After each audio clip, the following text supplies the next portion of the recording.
এই যে মিস, উঠে পড়ো। মাঝ রাস্তায় আর কতক্ষণ বসে থাকবা?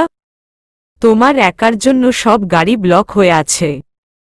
গাড়ি থেকে অত্যন্ত সুদর্শন একজন পুরুষ বেরিয়ে এসে উপর হয়ে বসে কথার দিকে হাত বাড়িয়ে দেয়। লোকটার কথায় কথার ধ্যান ভাঙে। মাথা উঁচু করে তাকাতেই দেখে লোকটা এখনো কথার দিকে হাত বাড়িয়ে বসে আছে আগের ভঙ্গিতে। লোকটার হাত সরিয়ে কথা নিজেই উঠে দাঁড়ায়। Miss, can you help me? জি বলুন। কিশোর রহমানের বাড়ি কোথায়? কিশোর রহমান আপনার কি লাগে? আমার মামা হয় তিনি। আসলে আমি এব্রোড ছিলাম ছোট থেকে, তাই কিছুই চিনি না। লোকটা তাহলে আতিকা ফুপি আম্মুর ছেলে। আপনার নাম কি Adnan? How do you know? Do you know me? না, তবে আপনার আম্মুকে চিনি। সামনের বাড়িটাই কিশোর রহমানের বাড়ি। হেই মিস, হু আর ইউ? কেউ না মিস, কেউ না। কথা তাদের বাড়ির পিছনের রাস্তা ধরে বাড়িতে চলে যায় আর আদনান গাড়ি নিয়ে কিশোর রহমানের বাড়ি যায়। দরজায় কলিং বেল দিতেই কলি বেগম দরজা খুলে দেয়। কলি বেগম আর আদনানের এর আগেও ভিডিও কলে অনেকবার কথা হয়েছে, তাই কলি বেগমের আদনানকে চিনতে সময় লাগেনি। দুজনের কুশলাদি বিনিময় শেষে কলি বেগম আদনানকে কাব্যর ঘরে থাকতে দিয়ে রান্নার জন্য চলে যায়। শাওয়ারের নিচে বসে কান্না করছে কথা। তানিয়ার বলা কথাগুলো কিছুতেই মেনে নিতে পারছে না সে। তানিয়ার বলা একটা কথা যেন তার পুরো দুনিয়া উলট পালট করে দিচ্ছে। সব ভালোবাসা পূর্ণতা পায় না। কিছু কিছু অসম্পূর্ণ ভালোবাসার কাহিনী সময়ের পাতায় চাপা পড়ে যায়। নীলের প্রতি তার ভালোবাসাকে সে কিছুতেই হারিয়ে যেতে দেবে না। কিছু কিছু ভালোবাসা সময়ের গর্ভে বিলীন হলেও নীল কথার ভালোবাসা পূর্ণতা পাবে। নীল তার ভুল বুঝতে পেরেছে। এখন আর কথা নীলকে নিজের থেকে দূর করবে না। বুকের বা পাশে ভীষণ যন্ত্রণা করছে তার।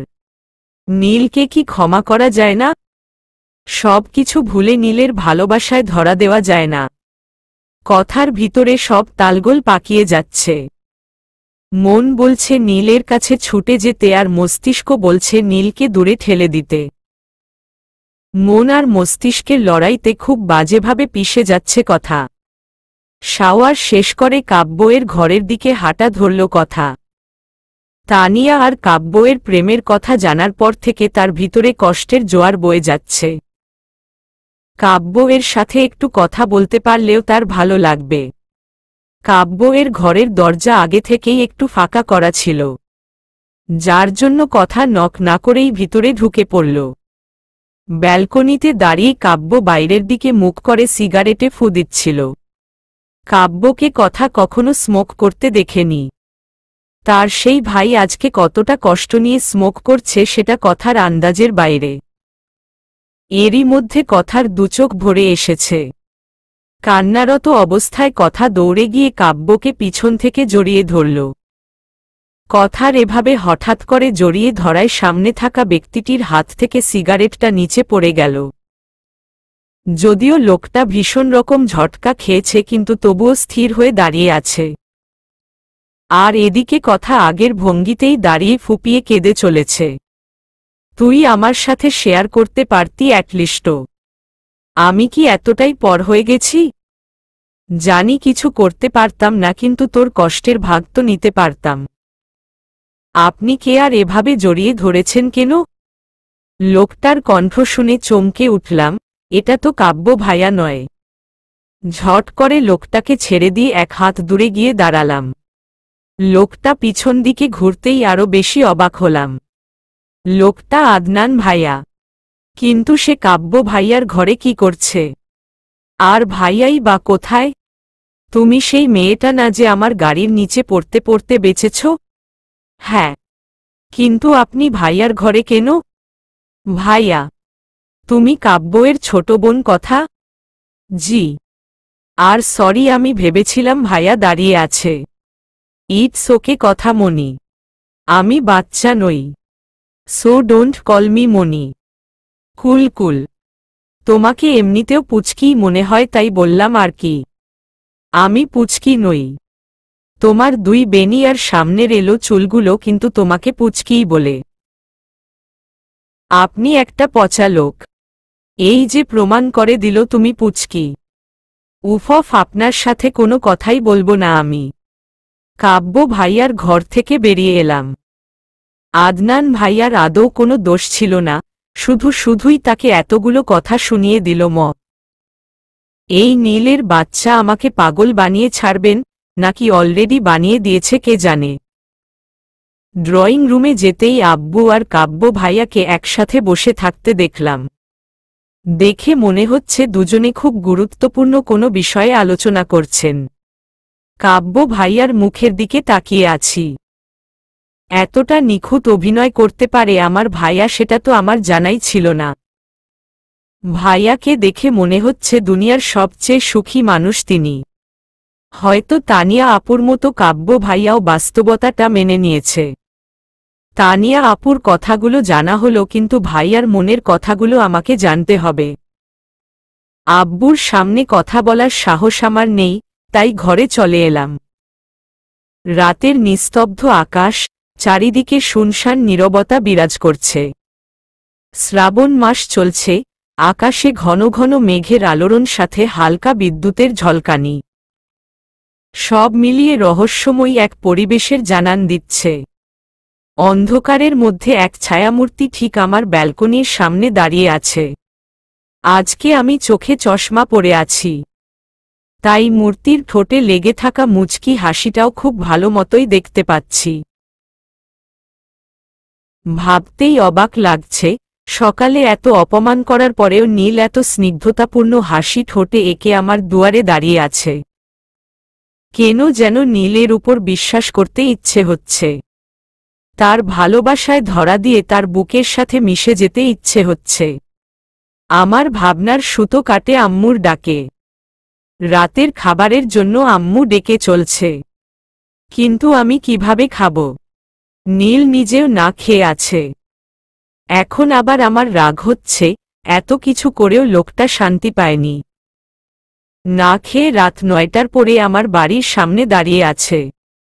এই লোকটাকে সত্যি আমি একদিন খুন করে ফেলব। আম্মুর কাছে থেকে বাহানা দিয়ে খাবার নিজের ঘরে নিয়ে এলাম। আমার সামনে নীল খাবার না খেয়ে মশার কামড় খেয়ে দাঁড়িয়ে থাকবে, সেটা তো আমি মানতে পারবো না। খাবার প্লেটটা সেন্টার টেবিলে রেখে ঘরের দরজা ভিতর থেকে আটকে ব্যালকনি টপকে নিচে নেমে পড়লাম। এর আগেও অনেকবার ব্যালকনি টপকে বাড়ি থেকে পালিয়েছি। সেই অভ্যাসটা আজকে কাজে এসেছে। নিজেকে সামলে উঠে দাঁড়িয়ে নীলের কাছে চলে গেলাম। এত রাতে নিচে নেমে এলি যে? ভূতের ভয় নেই বুঝি? আমি ভূতটুত ভয় পাই না। আর আপনিও তো এত রাতে আমার বাড়ির সামনে দাঁড়িয়ে আছেন। কাব্যর সাথে দেখা করতে এসেছিলাম। মিথ্যাও এমন বলা উচিত যেটা মিথ্যার মতো মনে হয়। খুব ভালো করেই জানি কেন এখানে দাঁড়িয়ে আছেন। জানিস যখন, তাহলে আবার জানতে চাইছিস কেন? পাগল যে আমি, বেহায়া, নির্লজ্জ, ছ্যাঁচড়া, আরও না জানি কত কি। তাই তো নিজেকে আপনার থেকে দূর করতে পারি না। এইবার তো আর দূরে যেতে বলিনি। তাহলে কেন দূরে যাওয়ার কথা বলছিস? কাছে আসার কথাও তো বলেননি। খেয়েছিস রাতে? আমার সামনে এভাবে একজন না খেয়ে দাঁড়িয়ে থাকলে আমার গলা দিয়ে খাবার নামবে কিভাবে? যা খেয়ে নে, তারপর ঘুমিয়ে পড়। সব সময় তো অর্ডার দেন, আর আমি মেনেও নেই। আজ যদি কিছু আবদার করি রাখবেন সেটা? আজ যদি তুই এই জীবনটাও চেয়ে নিস, সেটাও দিয়ে দেব। তোমার জীবনে একটু জায়গা কি দেওয়া যায় না আমাকে? একটুও কি ভালোবাসা যায় না আমাকে? আমি যে ভীষণ ভালোবাসি তোমাকে নীল। আমাকে কি তুমি ভালোবাসতে পারো না? এই প্রশ্নের উত্তর কি আমার স্পর্শ তোকে দেয়নি? আমি তো ভেবেছিলাম আমার প্রতিটি স্পর্শ তোকে জানিয়ে দেবে আমিও তোকে ভালোবাসি। কেন এত রহস্যময় তুমি? তোমার প্রতিটি কথা কেন রহস্যের জাল মনে হয় আমার? সরাসরিই তো বললাম, ভালোবাসি তোকে। তবুও বুঝতে পারলি না। আর এতদিন ভালোবাসি ভালোবাসি করে আমার মাথা খেয়ে নিয়েছিস। আজকে যখন আমি বলছি আমি তোকে ভালোবাসি তখন তুই বুঝতে পারছিস না। তুমি মজা করছো তাই না? যাহ বাবা, ভালো না বাসলেও দোষ, আবার বাসলেও দোষ। সত্যি বলছো? আমি নীরবের মতো গোলাপের গুচ্ছ নিয়ে মাঝ রাস্তায় প্রপোজ করতে পারিনি, আর পারবও না। কিন্তু কালকে আমার পছন্দের কদমের গুচ্ছ আর নীল শাড়ি এনেছিলাম, কিন্তু সেটা তো তুই ফেলে দিয়েছিস। তুমি সত্যি আমাকে ভালোবাসো? এখনো সন্দেহ আছে? একবার বলো ভালোবাসি। একবার কেন? বারবার বলবো, হাজারবার বলবো ভালোবাসি, ভালোবাসি, ভালোবাসি, তোকে অনেক ভালোবাসি কথা। নীলের মুখ থেকে ভালোবাসি কথা শুনে কথা নিজেকে সামলাতে না পেরে কেঁদে ফেলল। কথার কান্না দেখে নীল অট্টহাসিতে ফেটে পড়ে কথাকে বুকে জড়িয়ে ধরল। ওয়াদা করো সারাজীবন তোমার বুকে ঠিক এইভাবে আগলে রাখবে আমাকে, কখনো নিজের থেকে দূরে যেতে দেবে না। ওয়াদা করছি। শেষ নিঃশ্বাস অবধি এভাবেই বুকে জড়িয়ে ধরে রাখব তোকে, কখনো চোখের আড়াল হতে দেব না। নীল, এটা স্বপ্ন নয় তো? চোখ খুললেই স্বপ্নটা ভেঙে যাবে না তো? আমরা আবার দূরে হয়ে যাব না তো? এমন কেন মনে হলো? ভয় করছে ভীষণ। তোমাকে হারিয়ে আমি বাঁচতে পারবো না। আমাদের ভালোবাসা পূর্ণতা পাবে তো? কেন পূর্ণতা পাবে না আমাদের ভালোবাসা, একটু শুনি। জানিনি, দেখেছি অনেকের ভালোবাসা অসম্পূর্ণ থেকে যায়। আমাদের ভালোবাসা সম্পূর্ণ হবে, আমরা করব। আর তোকে তো আমি আমার বউ বানিয়েই দম নেব। হ্যাঁ, তোমার বউ আমিই হব। নীলের বউ নিতু পেতনির ভাবি হব আমি। হি হি হি। আরও একবার শক্ত করে জড়িয়ে ধরল নীল কথাকে। মুখ খুলো, আমি খাইয়ে দিচ্ছি।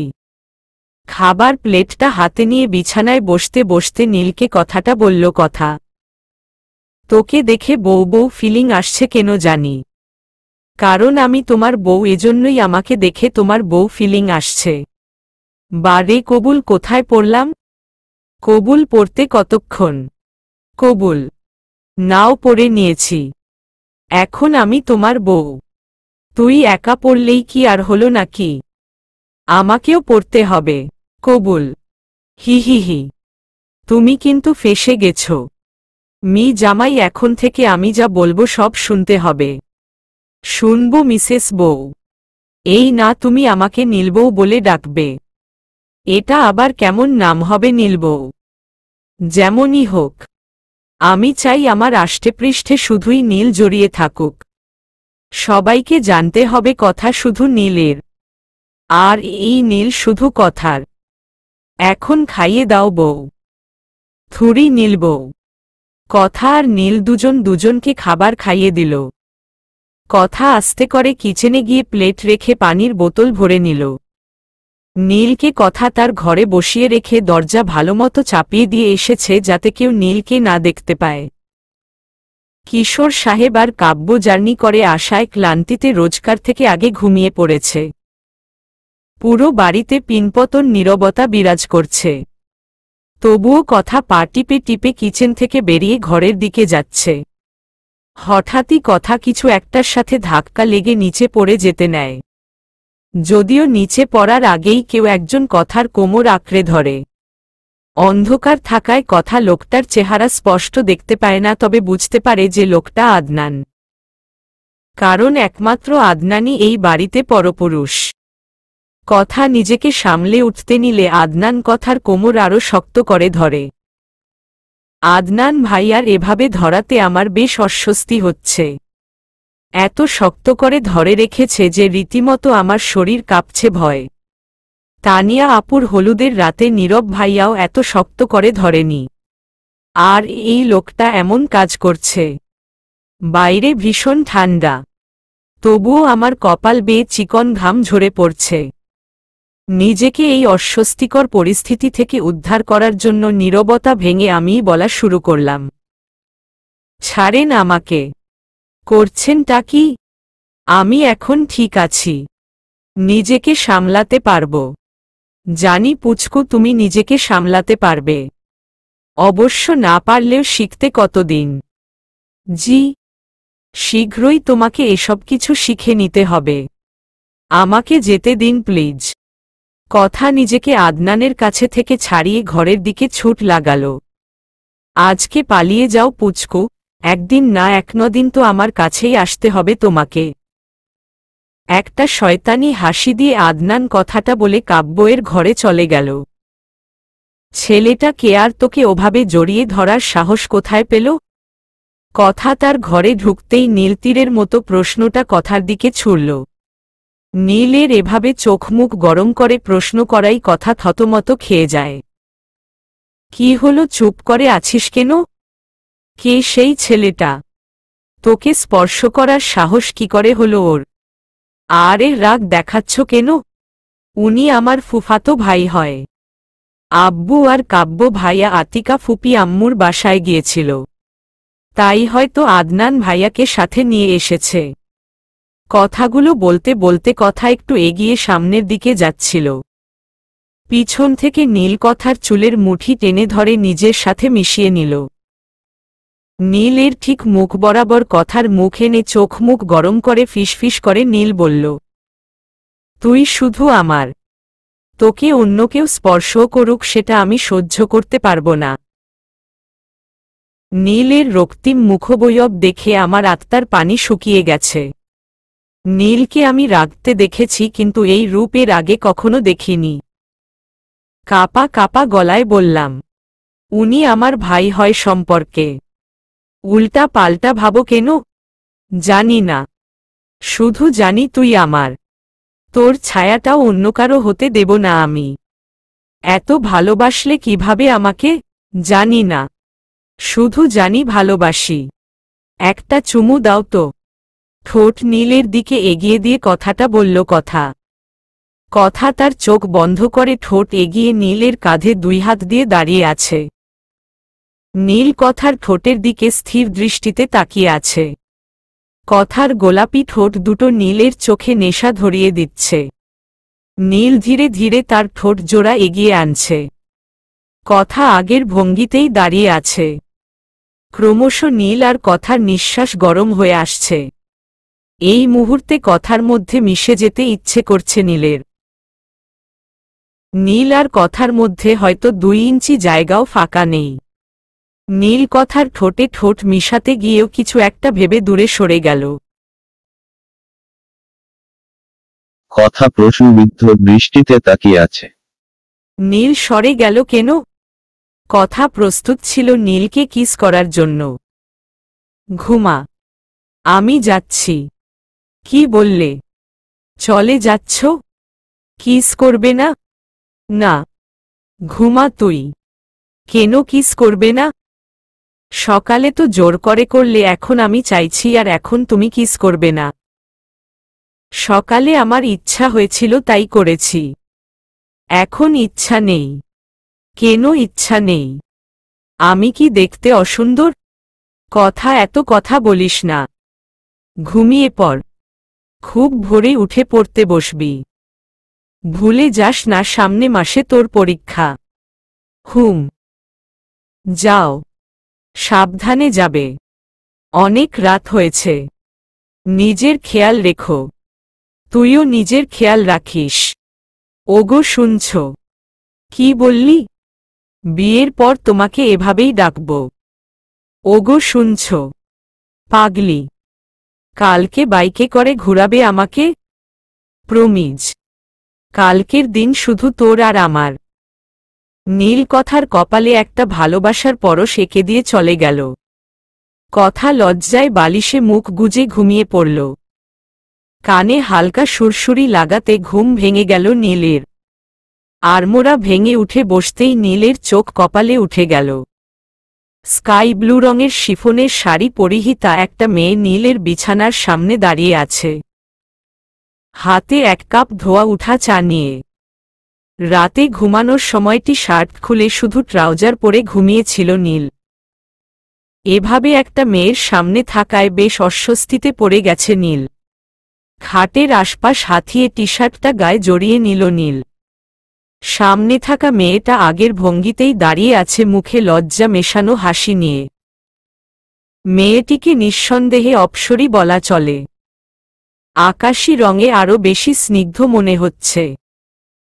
নীলের ঘরের ব্যালকনির কাচ খোলা থাকায় দমকা বাতাসে মেয়েটির চুলগুলো উড়ে চলছে। মুনতাহা, তুমি কবে এসেছ? আমি তো কালকেই এসেছি নীল। কিন্তু তুমি অনেক রাতে ফিরেছ,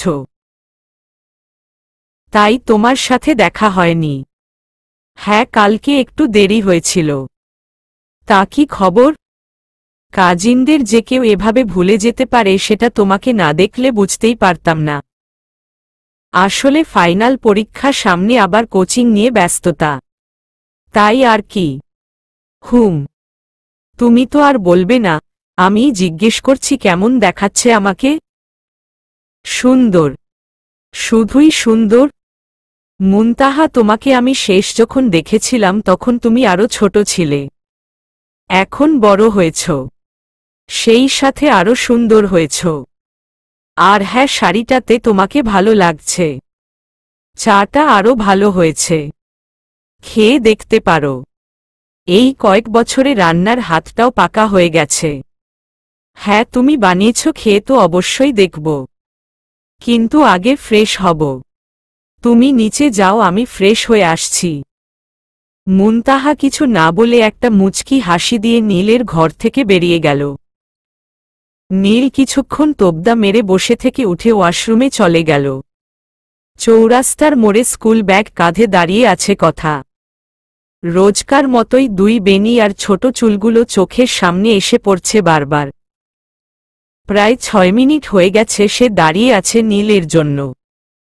নীলের সাথে আজকের দিন ঘুরবে সে, সেজন্যই সকাল সকাল বাসা থেকে বেরিয়ে এসেছে মিথ্যা কথা বলে। নতুন নতুন প্রেমে পড়ে মিথ্যা কথা বলার মজাটাই আলাদা। এই মিথ্যা বলা বাকি সবার কাছে খারাপ হলেও যারা প্রেমে পড়ে তাদের কাছে অনুভূতিটা পৃথিবীর সবচেয়ে মিষ্টি জিনিসকেও হার মানাবে। ভীষণ লজ্জা, বুকে ধুকপুকানি, অপেক্ষার স্বাদ, রাগ সবকিছুই কাজ করছে কথার মনে। এত অনুভূতি কাজ করছে যে সব তালগোল পাকিয়ে জগা খিচুড়ি হয়ে গেছে। অপেক্ষার প্রহর কাটছেই না, আর এদিকে নীলের দেখাও মিলছে না। তবুও কথা হতাশ হয়নি, আর হবেও না। নীলের এই ভালোবাসার জন্য সে 2 বছর অপেক্ষা করেছে। এই নীলের জন্য আরও 2 জনম অপেক্ষা করতে পারবে। কিন্তু নীলকে এত ঢিল দেওয়া যাবে না। তুলি বলেছিল স্বামী আর বয়ফ্রেন্ডদের আঁচলে বেঁধে রাখতে হয়। নীল কথার বয়ফ্রেন্ড ভাবতেই কেমন সুরসুরি দিয়ে উঠছে কথার গা। খান বাড়ির ড্রয়িং রুমে পুরো পরিবার একসাথে বসে আড্ডা দিচ্ছে। আড্ডা দিচ্ছে বললে ভুল হবে, নয়নতারা বেগম তার বোনের মেয়ে মুনতাহার গুণ কীর্তন করছেন নজরুল সাহেব আর তাহেরা বেগমের সামনে। নিজের ছেলের বউ হিসেবে ছোট বোনের মেয়েকে খান বাড়িতে আনবেন সেই পরিকল্পনা তো সে অনেক আগেই করে রেখেছেন।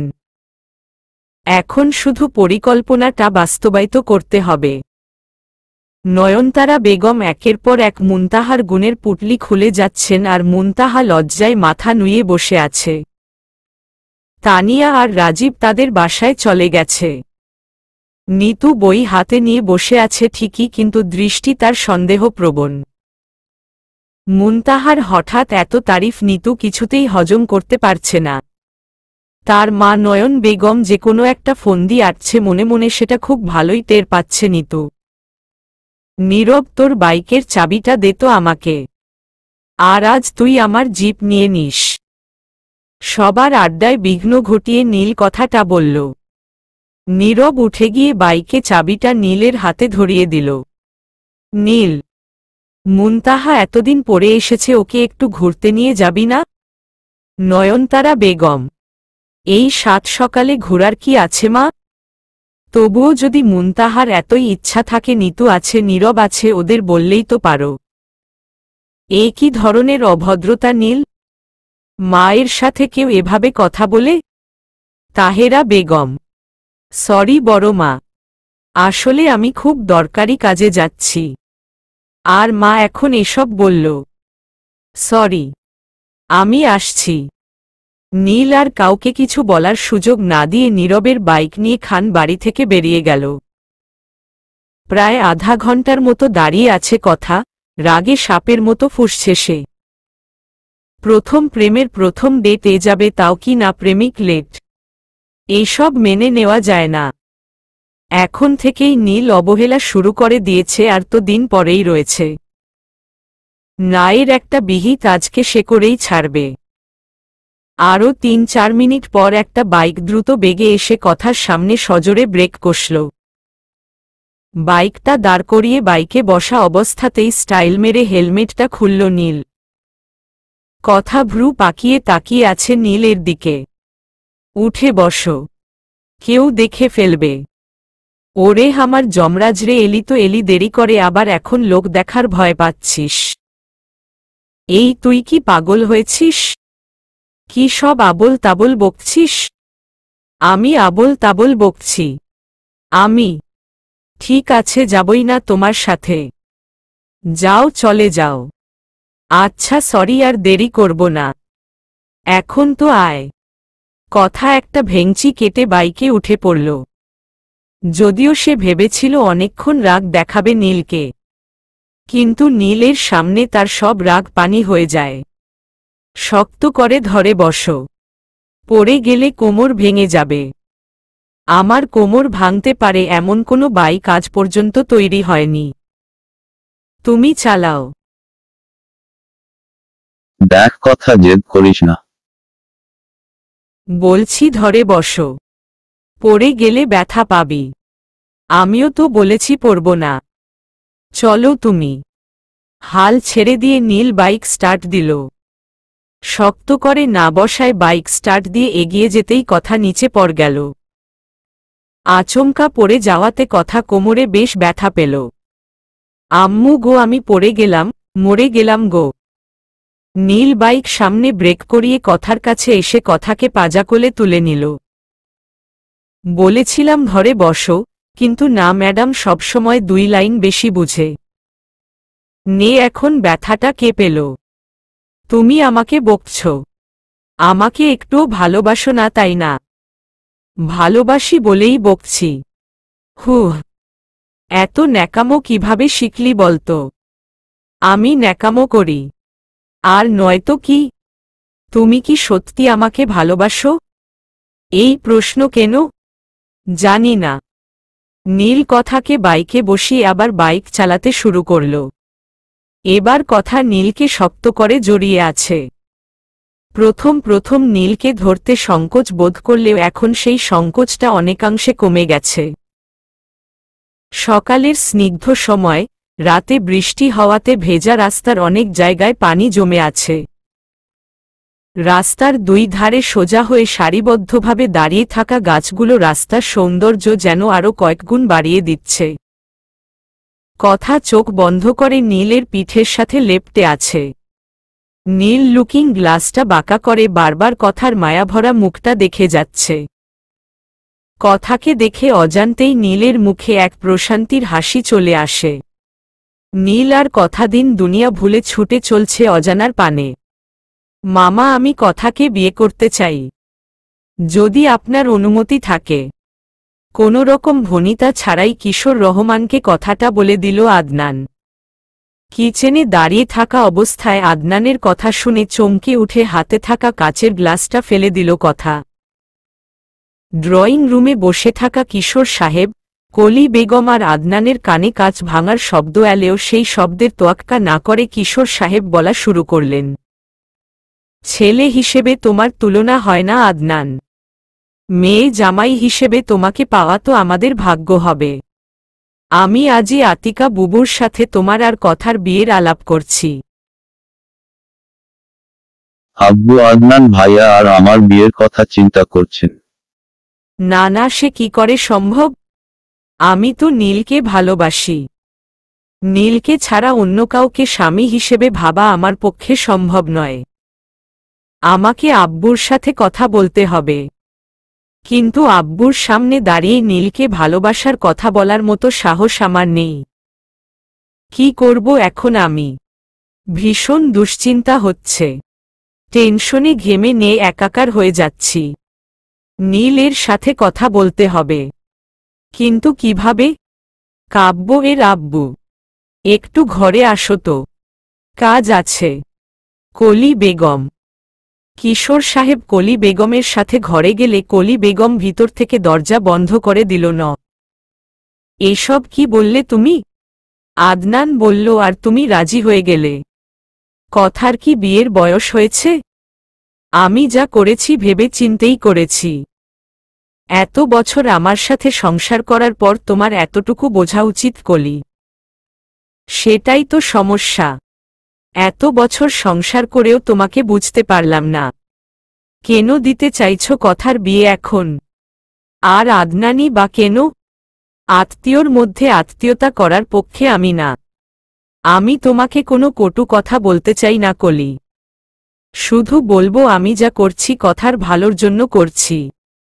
কিন্তু হঠাৎ করে কথার বিয়ে কেন? আজকে কথাকে নজরুল খানের বড় ছেলে নীলের সাথে বাইকে দেখেছি। নিজের মেয়ে বলে মাথা নিচু করে চুপচাপ চলে এসেছি। কথা যে এভাবে আমার মান সম্মান নিয়ে খেলবে সেটা আমার ধারণার বাইরে ছিল। হয়তো তোমার বুঝতে ভুল হচ্ছে কোথাও। যেই অবস্থায় ওদের দুজনকে একসাথে দেখেছি ভুল বুঝার প্রশ্নই আসে না। সে যাই হোক, আদনানকে আমার জামাই হিসেবে ভীষণ পছন্দ হয়েছে। কথার পরীক্ষার আগেই আকদ করিয়ে রাখব। আর এই ব্যাপারে দ্বিতীয় কোনো কথা আমি শুনতে চাই না। দরজার আড়ালে দাঁড়িয়ে আব্বু আম্মুর কথা শুনছিলাম এতক্ষণ। আজকে আব্বু আমাকে আর নীলকে একসাথে দেখে ফেলেছে। এখন আমার বিয়ে দিতে চায়। কথাটা নীলকে বলতেই হবে। কিন্তু এখন যদি আম্মুকে বলি নিতুদের বাসায় যাব তাহলে আব্বু যেতে দেবেন না। ব্যালকনি টপকে যাওয়া ছাড়া আর উপায় নেই। যেই ভাবা সেই কাজ, ব্যালকনি টপকে প্লাজোটা উঁচু করে দৌড় লাগালাম খান বাড়ির উদ্দেশ্যে। যে করেই হোক নীলের সাথে দেখা করতেই হবে। তুই এই অবেলায় এখানে কিভাবে এলি? খান বাড়ি পৌঁছে খুব সাবধানে সবার নজর এড়িয়ে নিতুর ঘরে ঢুকে পড়লাম। এমন অবেলায় নিতুর ঘরে আমাকে দেখে নিতু ভূত দেখার মতো চমকে উঠে কথাটা বলল, তোর এত প্রশ্নের উত্তর দেওয়ার সময় আমার নেই। নীল স্যার কোথায়? খুব প্রয়োজন, তাকে একটু ডেকে দে। হয়েছেটা কি বলবি তো? পরে সব সময় করে বলবো, এখন ডেকে দে না। তুই বসো আর পানি খা, আমি ডাকছি নীল ভাইয়াকে। নিতু নীলকে ডাকার জন্য ঘরের বাহির হতেই সামনে রাখা কাচের জগ থেকে এক গ্লাস পানি ঢেলে ঢকঢক করে পুরোটা খেয়ে নিলাম। তবুও শান্তি পাচ্ছি না। শুনেছিলাম বিয়ের কথা শুনে বাঙালি মেয়েরা নাকি লজ্জা পায়। আর আমার তো টেনশনে কলিজার পানি শুকিয়ে যাচ্ছে। কি থেকে কি হবে কে জানে। সব দোষ আমার, আমিই জেদ ধরে বসেছিলাম ডেটে যাওয়ার। লাইফের ফার্স্ট ডেটে গিয়েই ধরা খেয়ে গেলাম, তাও আবার আব্বুর সামনে। ডেটে যাওয়া শখ আমার জনমকার মতো ঘুচে গেছে। নীলকে কিভাবে বলবো বিয়ের কথা? আর আদনান ভাইয়াই বা কত বড় ছ্যাচরা, লুচি পরোটা পেতনি। কালকেই মাত্র বেড়াতে এলো আমাদের বাড়ি, আর আজ কিনা আমাকে বিয়ে করতে চায়। ওই লুচির যদি আমি দম আলু বের না করেছি তো আমার নাম ও কথা না। নাথুরি আমিও নীলের বউ না। দেখে নেব আদনানের বাচ্চা তোকে। তুই আমাকে এখনো চিনিস না। তোকে কুচি কুচি করে কেটে সেই কাটা জায়গায় মন্টু মামার ফুচকার টক পানি যদি না ঢুকিয়েছি তবে দেখে নিস। একা একা কি বকবক করছিস? নীলের ডাকে কথার ভাবনার সুতো কাটে। দেখে তো মনে হচ্ছে কারো 14 গোষ্ঠী উদ্ধার করছিস। কিন্তু কারণটা তো বল। তুমি তো কথাই বলো না। তোমার শ্বশুর তোমার বউয়ের বিয়ে দিয়ে দিচ্ছে। মানে কি বলছিস তুই? আব্বু আমার বিয়ের কথা চালাচ্ছেন। হোয়াট? কিন্তু কেন?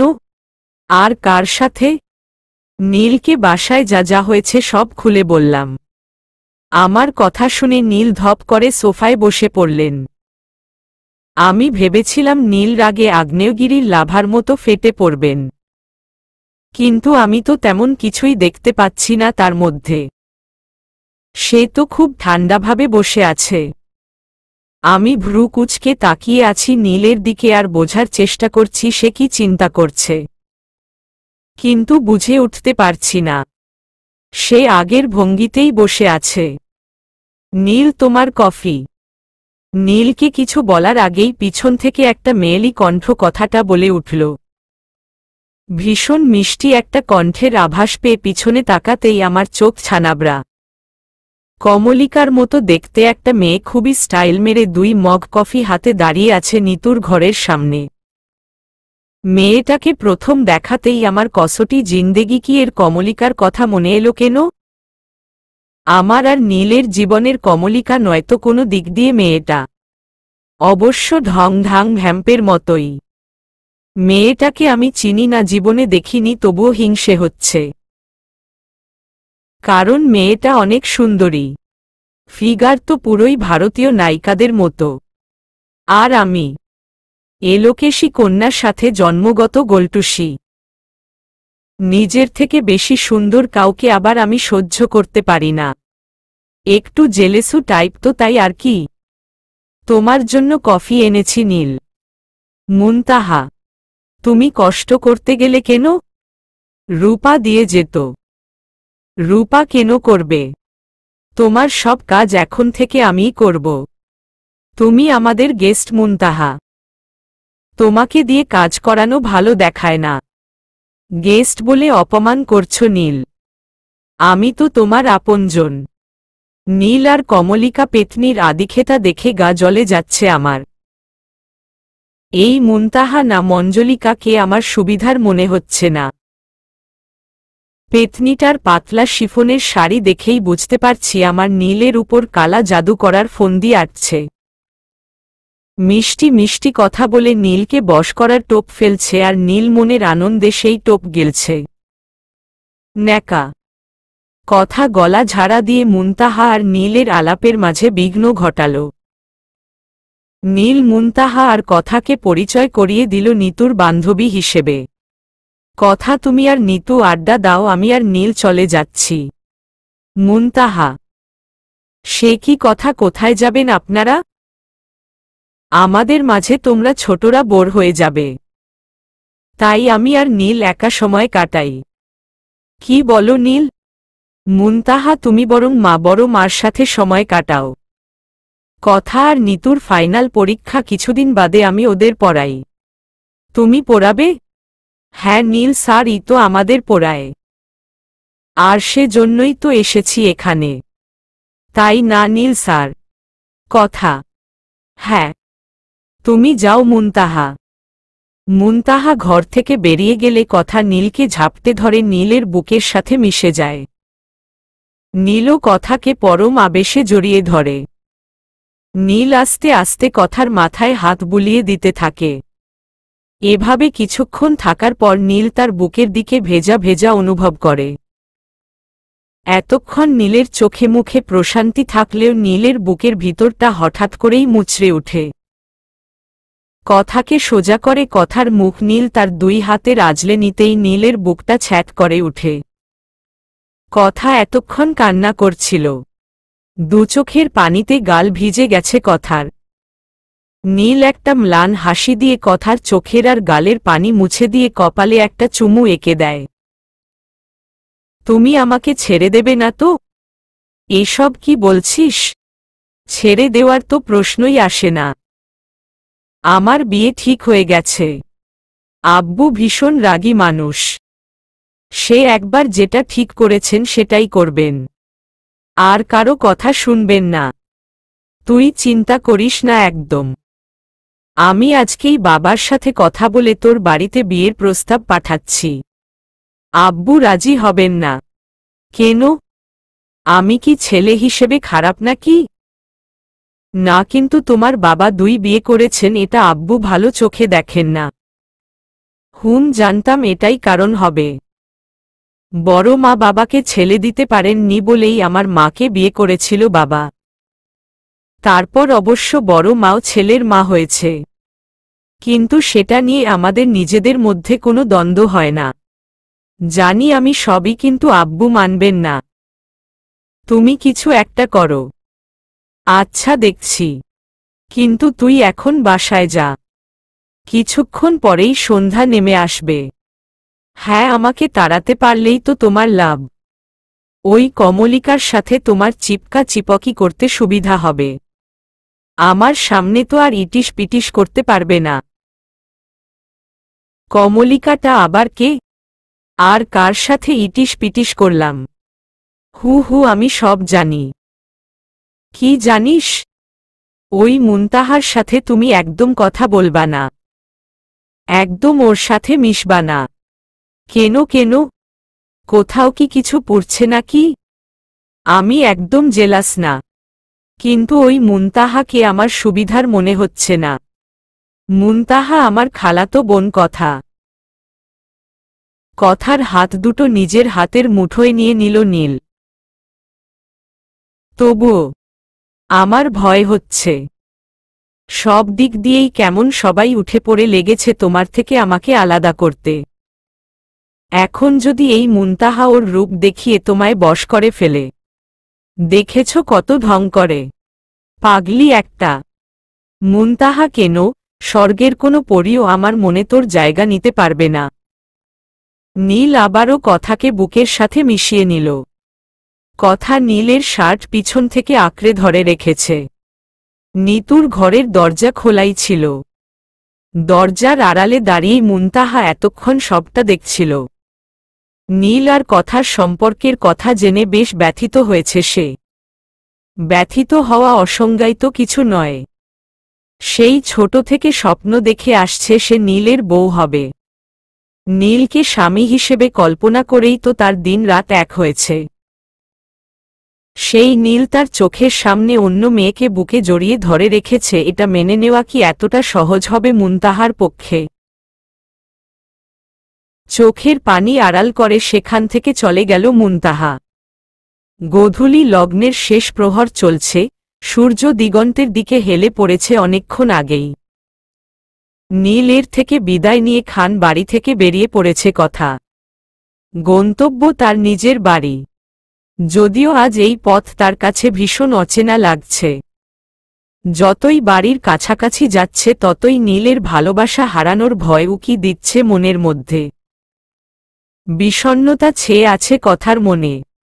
এতদিন নীলের ভালোবাসা তার জীবনে ছিল না, আর কোনো প্যারাও ছিল না। আজ যখন তারা দুজন দুজনকে ভালোবাসে, তখনই রাজ্যের সমস্যা তাদের জাকড়ে ধরেছে। ভালোবাসায় এত সমস্যা কেন? নীলের বাবা দুই বিয়ে করাতে আব্বু তাদের পছন্দ করে না। আরে ভাই, বিয়ে সে করতেই পারে, এটা তার নিজস্ব ব্যাপার।